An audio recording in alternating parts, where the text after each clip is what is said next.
اللہ تبارک و تعالیٰ کی توحید کے حوالے سے ہماری گفتگو چل رہی تھی کہ توحید الوہیت کی دلیل اللہ تعالیٰ نے توحید ربوبیت کو پیش کیا ہے۔ توحید ربوبیت کی کئی اللہ تعالیٰ کی صفات ہے، اس میں سے ایک دلیل بطور صفت پچھلے خطبہ جمعہ میں قرآن مجید کی اور احادیث کی روشنی میں آپ کے سامنے رکھی گئی کہ اللہ تبارک و تعالیٰ خالق ہے، لہذا عبادت کے لائق خالق ہی ہوتا ہے، اس لیے اسی کی عبادت کریں گے۔ قرآن مجید میں اللہ تعالیٰ نے اس دلیل کو دو انداز سے پیش کیا ہے، ایک ایجابی پہلو ہے اور ایک سلبی پہلو ہے۔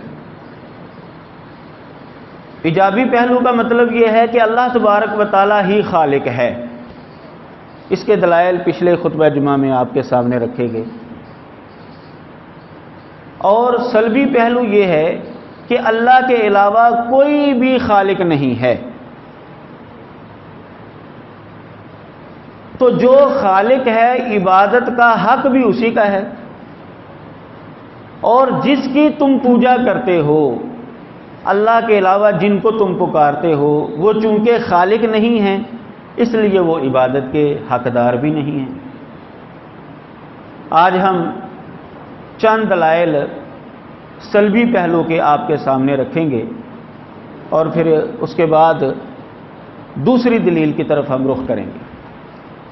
اللہ تبارک و تعالیٰ نے قرآن مجید کے اندر جو سلبی پہلو بیان کیے ہیں کہ یعنی جن کی تم عبادت کرتے ہو اللہ کے علاوہ، مشرکین کو اللہ تعالیٰ نے مخاطب کر کے کئی مقامات پر اس چیز کو واضح کیا ہے، وَاتَّخَذُوا مِن دُونِهِ آلِهَةً لَا يَخْلُقُونَ شَيْئًا وَهُمْ يُخْلَقُونَ،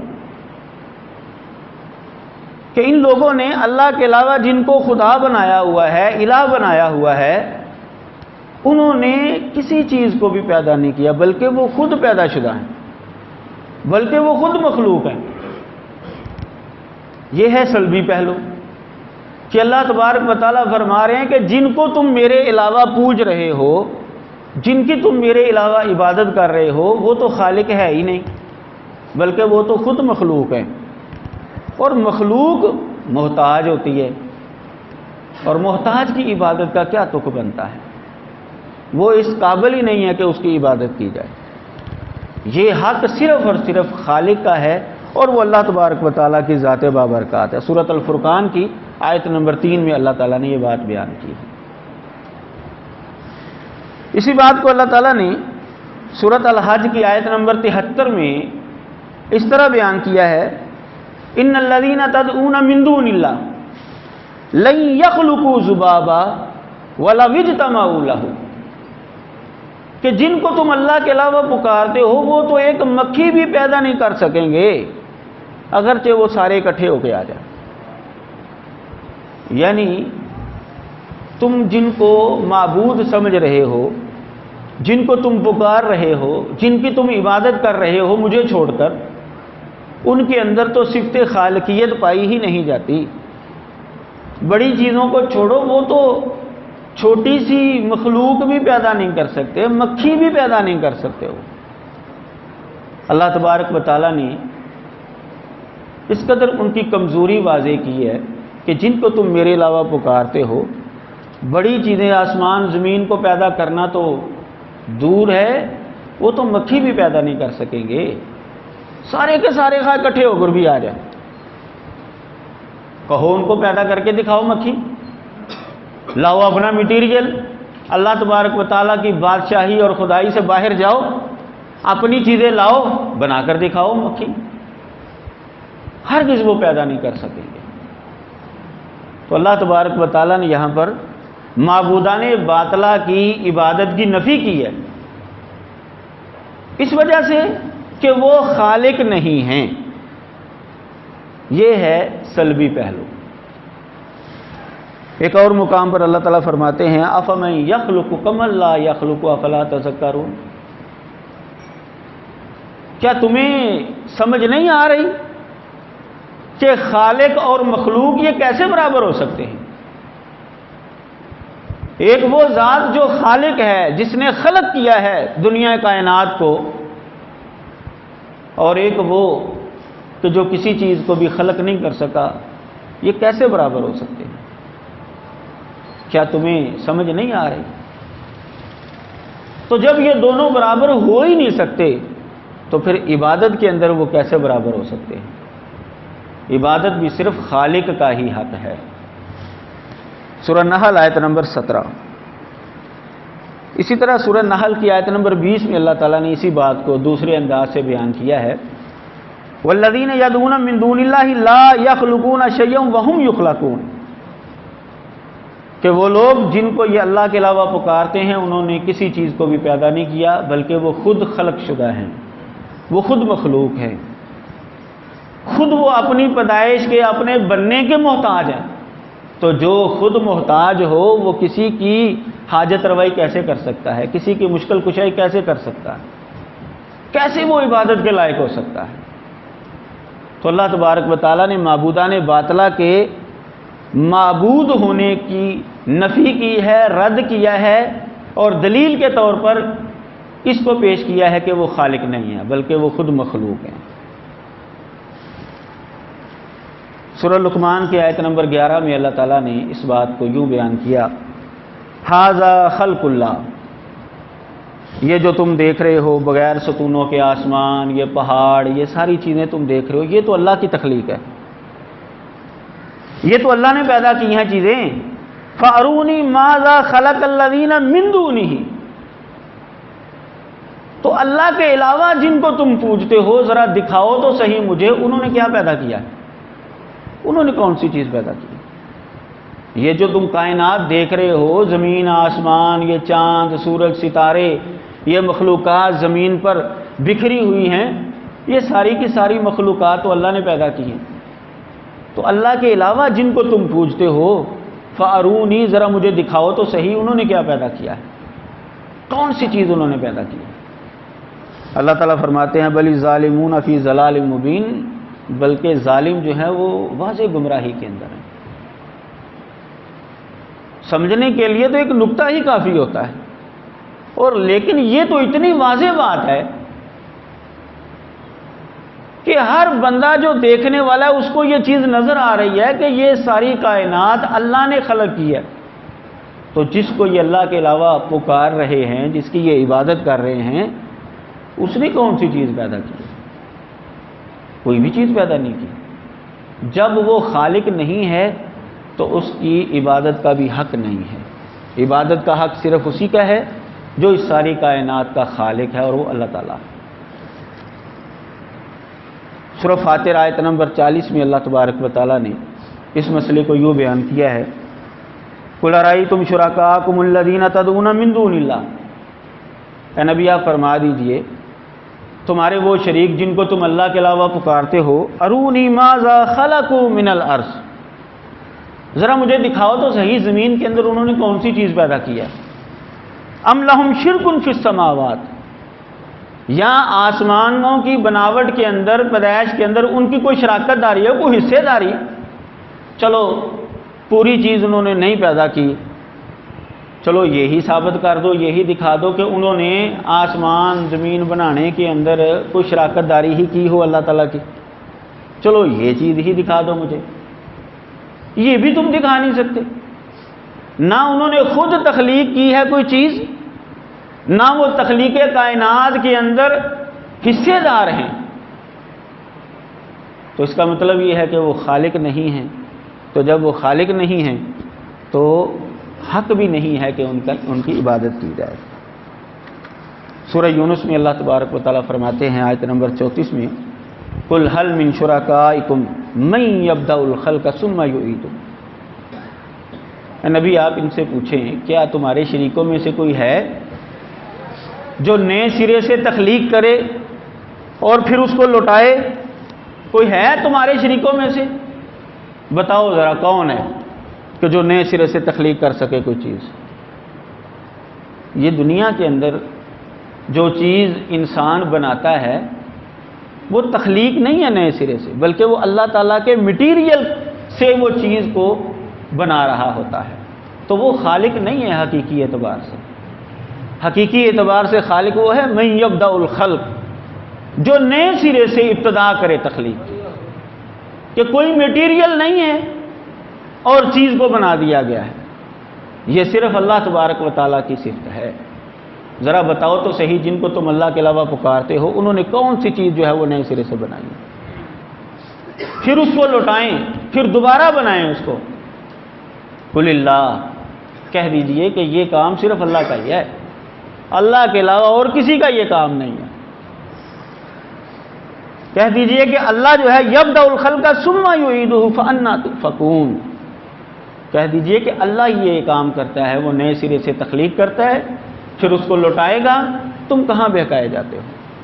اللہ تبارک و تعالیٰ نے کس قدر واضح طور پر یہ مسئلہ بیان کر دیا ہے، ایجابی انداز سے بھی اور سلبی انداز سے بھی، یعنی دونوں اعتبار سے اللہ تبارک و تعالیٰ نے مشرکین کو یہ بات سمجھائی ہے کہ عبادت کے لائق وہ ہے جو خالق ہے، اور خالق صرف اور صرف میں ہوں۔ جن کی تم میرے علاوہ پوجا کرتے ہو، ان کو پکارتے ہو، ان سے دعا مانگتے ہو، ان کو کرنی برنی والا سمجھتے ہو، مشکل کشا حاجت روا سمجھتے ہو، وہ تو خالق ہے ہی نہیں، وہ تو خود مخلوق ہیں۔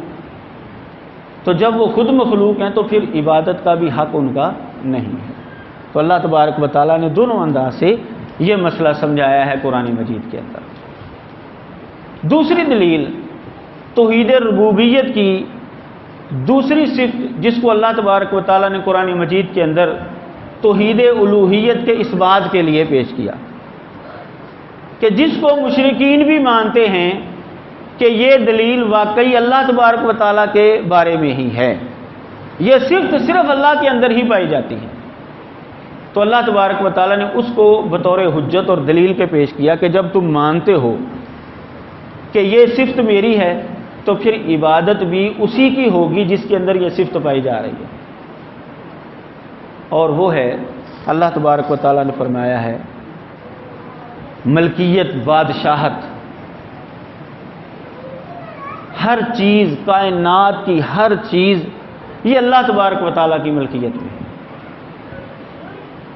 جب ہر چیز کا خالق بھی وہی ہے اور ہر چیز کا مالک بھی وہی ہے تو عبادت بھی صرف اسی کی ہوگی۔ اللہ تبارک و تعالیٰ نے ہر چیز کو خلق بھی کیا ہے اور ہر چیز کا مالک بھی وہی ہے، یعنی یہ جو ملکیت ہے، یہ جو بادشاہت ہے، یہ توحید ربوبیت کے اندر پائی جانے والی صفت ہے۔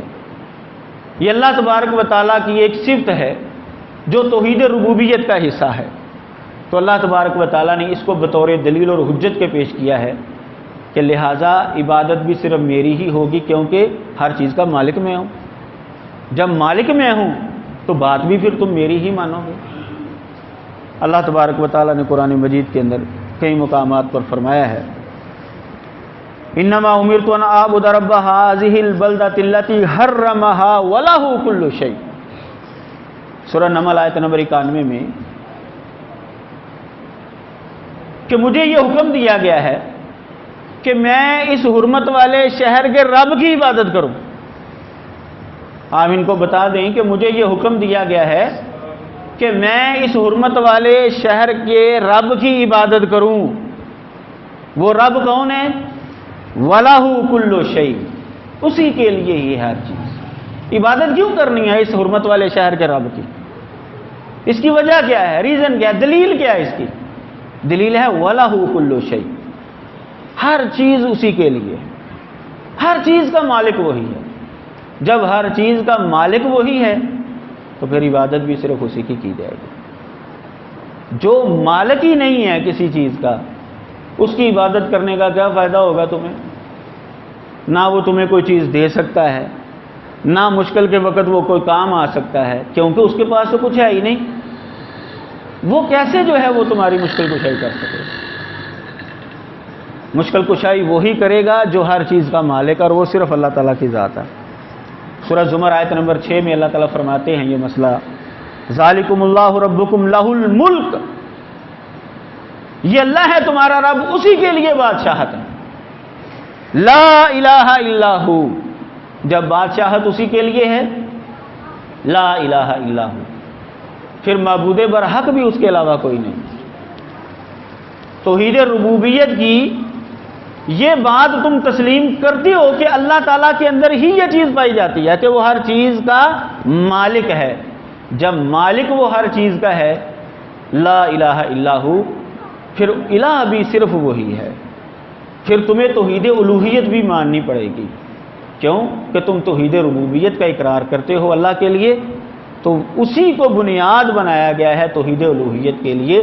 وہی سب سے بڑی دلیل ہے جس کو تم مانتے ہو، توحید ربوبیت کو، وہی سب سے بڑی دلیل ہے کہ پھر عبادت بھی صرف اللہ کی ہی ہوگی۔ فَأَنَّا تُصْرَفُونَ، کہاں تم پھیرے جاتے ہو؟ تمہیں کوئی عقل موت نہیں ہے؟ تمہیں کوئی سمجھ نہیں ہے؟ کیا بات کر رہے ہو تم؟ کیا نظریہ تم نے گڑھا ہوا ہے؟ ایک طرف تم خالق بھی اسی کو مانتے ہو، مالک بھی اسی کو مانتے ہو، لیکن جب عبادت کی باری آتی ہے تو کہتے ہو نہیں، عبادت جو ہے وہ اوروں کی بھی ہوگی۔ فَأَنَّا تُصْرَفُونَ، کہاں تم پھیرے جاتے ہو؟ ذرا عقل سے کام لو۔ اللہ تبارک و تعالیٰ نے کئی مقامات پر اس چیز کو بیان کیا ہے۔ سورۃ المؤمنون میں اللہ تعالیٰ فرماتے ہیں قُل لِّمَنِ الْأَرْضُ وَمَنْ فِيهَا إِن كُنتُمْ تَعْلَمُونَ، اے نبی آپ ان سے پوچھئے کہ یہ زمین کس کی ہے، ومن فیہا، اور جو کچھ زمین کے اندر ہے یہ کس کا ہے، ان کنتم تعلمون، اگر تمہیں علم ہے ذرا بتاؤ تو صحیح، یہ زمین، یہ کائنات، یہ زمین کے اندر بسنے والی ایک ایک چیز یہ کس کی ہے، اس کا مالک کون ہے؟ سیقولون اللہ، ان قریب وہ کہیں گے کہ اللہ۔ یعنی یہ مشرکین بھی اس بات کو تسلیم کرتے ہیں کہ زمین اور زمین کے اندر بسنے والی ہر چیز وہ اللہ کی ہے۔ قل افلا تذکرون، اللہ تعالیٰ نے جب یہ دلیل منوائی مشرکین سے کہ جب تم یہ مانتے ہو کہ زمین بھی اسی کی ہے، زمین کے اندر پائی جانے والی ایک ایک چیز اسی کی ہے، تو اے نبی پھر آپ ان کو کہہ دیجیے افلا تذکرون، کیا تم پھر نصیحت حاصل نہیں کرتے؟ کیا تمہیں سمجھ نہیں آ رہی؟ پھر تم پھر کیوں اوروں کی عبادت کرتے ہو؟ تمہیں تو سمجھ جانا چاہیے کہ جب ہر چیز اسی کی ہے تو پھر فائدہ بھی ہمیں اسی سے ملے گا، مشکل کے وقت کام بھی وہی آئے گا، عبادت بھی اسی کی ہی کرنی چاہیے۔ کیا تمہیں اس چیز کی نصیحت نہیں ہو رہی؟ قل من رب السماوات السبع ورب العرش العظیم، آپ ان سے یہ بھی پوچھیں ساتوں آسمانوں کا رب کون ہے، عرش عظیم کا رب کون ہے؟ سیقولون اللہ، ان قریب کہیں گے اللہ۔ یعنی آسمانوں کا مالک بھی اللہ ہی ہے، عرش عظیم کا مالک بھی اللہ ہی ہے۔ یہ مکے والے مانتے تھے، مشرکین مانتے تھے۔ قل افلا تتقون، اس کو دلیل بنایا اللہ تعالیٰ نے، اور دلیل بنانے کے بعد نبی علیہ الصلوۃ والسلام کو یہ حکم دیا کہ آپ ان کو کہہ دیجئے کیا پھر تم ڈرتے نہیں ہو؟ کیا تمہیں پھر خوف نہیں ہے کہ جو تم حرکت کر رہے ہو، جو تم نظریہ قائم کر رہے ہو، پھر تمہیں اس نظریے کے اندر ڈرنا چاہیے، خوف رکھنا چاہیے کہ ایک طرف تم خالق بھی اسی کو مانتے ہو اللہ کو، مالک بھی اسی کو مانتے ہو، لیکن تمہارا نظریہ یہ ہے کہ عبادت اس کے ساتھ ساتھ اوروں کی بھی کی جائے گی، پکارا اوروں کو جائے گا، نظر و نیاز اوروں کی دی جائے گی۔ کیا تم ڈرتے نہیں ہو؟ افلا تتقون، کیا تمہیں خوف نہیں ہے؟ قل من یبدأ ملکوت کل شیء، قل من یبدأ ملکوت کل شیء وہو یجیر ولا یجار علیہ، آپ کہہ دیجئے کون ہے جو ہر چیز کی بادشاہت جس کے ہاتھ میں، ہر چیز کی بادشاہت کس کے ہاتھ میں ہے؟ ذرا بتاؤ تو صحیح۔ وَهُوَ يُجِيرُ وَلَا يُجَارُ عَلَيْهِ، اور وہی پناہ دیتا ہے، اس کے خلاف کوئی پناہ نہیں دے سکتا، وہی کسی کو بچا سکتا ہے، اور اگر وہ کسی کو نقصان پہنچانے پر آ جائے تو کوئی بچا نہیں سکتا۔ بتاؤ ذرا یہ کون ہے؟ ان کنتم تعلمون، اگر تمہیں علم ہے تو بتاؤ یہ کس کی خصوصیات ہیں؟ سیقولون اللہ، ان قریب کہیں گے کہ اللہ۔ اللہ فرماتا ہے قل فأنا تسحرون، پھر کہاں تم جادو کیے جاتے ہو، کہاں تم پھر رہے ہو، تمہارا دھیان کہاں ہے پھر جب تم مانتے ہو کہ ہر چیز کی بادشاہت اسی کے ہاتھ میں ہے، اور جب وہ کسی کو چھڑانے پر آ جائے تو کوئی پکڑ نہیں سکتا، اور جب وہ کسی کو پکڑنے پر آ جائے کوئی چھڑا نہیں سکتا، اس کا کوئی مقابلہ کر ہی نہیں سکتا، تو پھر عبادت کیوں نہیں اسی کی کرتے تم؟ عبادت کے اندر پھر تم شریک کیوں ٹھہراتے ہو؟ یعنی توحید ربوبیت کا ایک حصہ بادشاہت، ملکیت، مشرکین بھی مانتے تھے کہ یہ اللہ کی ہی ہے، ہر چیز کائنات کی ایک ایک چیز اللہ کی ہی ملکیت ہے۔ تو اللہ تبارک و تعالیٰ نے اس کو بطور دلیل اور حجت کے پیش کیا کہ جب تم یہ مانتے ہو تو پھر عبادت اسی کی کیوں نہیں کرتے؟ عبادت کا حق بھی اسی کا ہے جو ہر چیز کا خالق اور مالک ہے، اور وہ صرف اللہ تعالیٰ ہے۔ یہ سورۃ المومنون کی آیت نمبر 84 سے لے کر 99 تک، اس کو اگر آپ پڑھیں گے تو آپ کو یہ بات مل جائے گی۔ سورۃ زمر کے اندر آیت نمبر 43 اور 44 میں اللہ تعالیٰ فرماتے ہیں ام اتخذوا من دون اللہ شفعاء، کیا انہوں نے اللہ کے علاوہ اوروں کو سفارشی بنایا ہوا ہے، پکڑا ہوا ہے؟ قل اولو کانوا لا یملکون شیئا ولا یعقلون، کہہ دیجئے کہ اگر وہ کسی چیز کے مالک بھی نہ ہو اور ان کے پاس عقل بھی نہ ہو، پھر بھی تم ان کو سفارشی مانو گے؟ اور یہ تم مانتے ہو کہ وہ مالک نہیں ہے، اور تم یہ بھی مانتے ہو کہ یہ سنتے بھی نہیں ہیں، عقل بھی نہیں ہے ان کے اندر، کیونکہ یہ تو پتھر ہیں۔ تو جب تم یہ مانتے ہو کہ یہ مالک نہیں ہے تو پھر تم ان کو سفارشی سمجھ کر کیسے تم ان کی عبادت کرتے ہو؟ یہ کیا لاجک ہو، یہ کیا دلیل ہے تمہارے پاس کہ ایک طرف تم مانتے ہو کہ وہ مالک بھی نہیں ہے اور دوسری طرف جو ہے تم ان کی عبادت بھی کر رہے ہو؟ یہ تو اجتماعی ضدین ہے، یہ تو محال چیز ہے۔ بھئی عبادت تو اسی کی ہوگی جو مالک ہوگا، اور مالک صرف اور صرف اللہ کی ذات بابرکات ہے۔ قل للہ شفاعت جمیعا، کہہ دیجئے اللہ کے لیے ہی ساری سفارش ہے، شفاعت صرف اللہ کے لیے ہی ہے۔ اگر تم شفاعت کی وجہ سے تم یہ سمجھتے ہو کہ یہ ہماری سفارش کریں گے، جیسا کہ قرآن مجید میں ان کا یہ قول نقل کیا گیا ہے ہؤلاء شفعاؤنا عند اللہ، کہ یہ اللہ کے ہاں ہمارے سفارشی، اس لیے ہم ان کی عبادت کرتے ہیں۔ ما نعبدہم الا لیقربونا الی اللہ زلفی، ہم ان کی عبادت اس لیے کرتے ہیں کہ یہ ہمیں اللہ کے قریب کر دیتے ہیں۔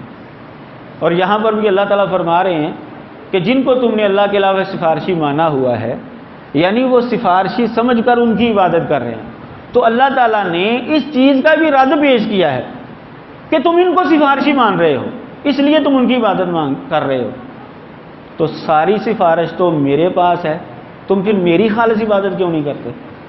جن کو تم اپنے فہم کے مطابق سفارشی مان رہے ہو، ان کے سفارشی ہونے کی تو کوئی دلیل ہی نہیں ہے، لیکن یہ سارے مانتے ہیں کہ ہر چیز کی سفارش کا اختیار، ہر چیز یہ اللہ تعالیٰ کے پاس ہے، سفارش اسی کے پاس ہے، اس کی اجازت کے بغیر کوئی بھی وہاں پر بات نہیں کر سکے گا، تو پھر عبادت کیوں نہیں تم اس کی کرتے؟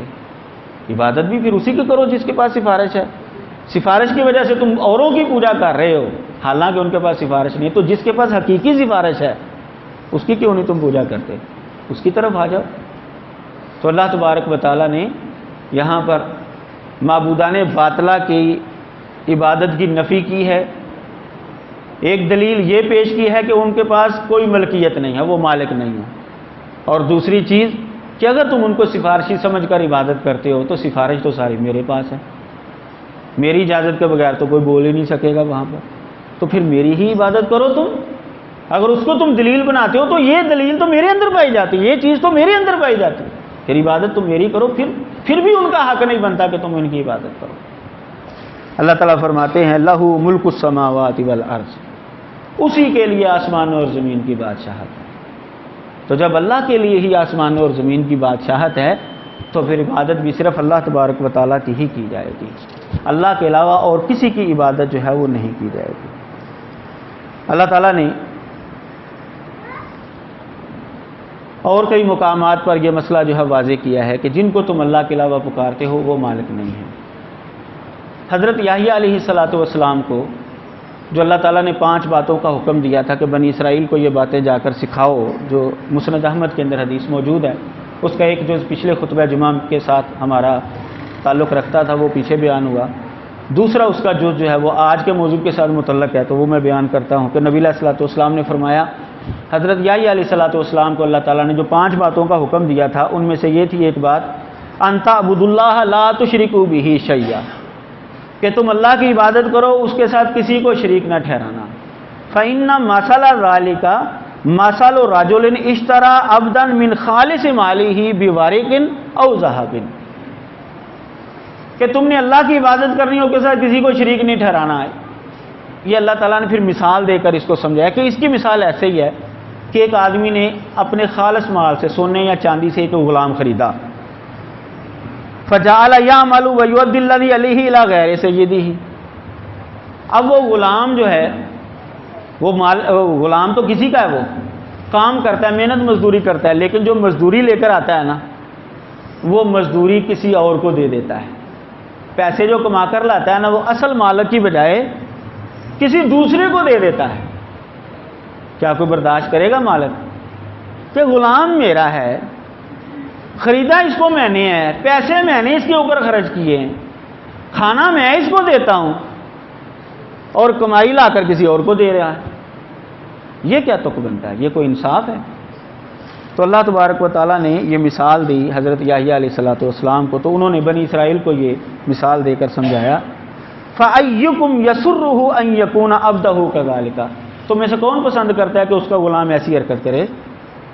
جب تم انسان ہو کر یہ حرکت پسند نہیں کرتے کہ غلام میرا ہو، پیسے میرے لگے ہوئے ہوں، اور جب مزدوری کی باری آئے، جب کمائی کی باری آئے تو کمائی کسی اور کو کھلا دے، کسی اور کی جھولی میں جا کر ڈال دے، جب تم یہ پسند نہیں کرتے تو اللہ تعالیٰ کیسے پسند کرے گا کہ بندے تم میرے ہو، مخلوق تم میری ہو، میں نے تم کو پیدا کیا ہے، تمہاری روزی روٹی کا بندوبست میں کرتا ہوں، ملکیت تمہاری جو ہے وہ میرے پاس ہے، اور عبادت تم اوروں کی کرو؟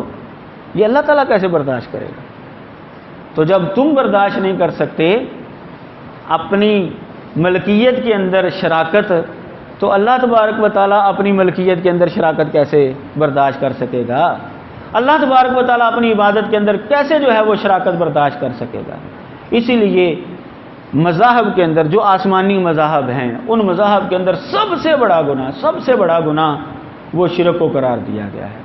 اسلام کے اندر بھی یہی بات ہے کہ سب سے بڑا گناہ جو ہے نا، الاشراک باللہ، اللہ کے ساتھ کسی کو شریک ٹھہرانا ہے۔ تو جب مخلوق اس چیز کو، شراکت کو پسند نہیں کرتے، تو اللہ تعالیٰ جو ہے وہ کیسے شراکت کو پسند کرے گا؟ تو خلاصہ ہمارے آج کی گفتگو کا یہ ہے کہ اللہ تبارک و تعالیٰ جو ہے وہ ہر چیز کا مالک ہے، اور عبادت اسی کی جائے گی جو ہر چیز کا مالک ہے۔ جن کی تم اللہ کے علاوہ عبادت کرتے ہو وہ مالک نہیں ہے، جب وہ مالک نہیں ہے تو وہ عبادت کے بھی حقدار نہیں ہے۔ اللہ تبارک و تعالیٰ ہر ایک کو سمجھنے کی توفیق عطا فرمائے۔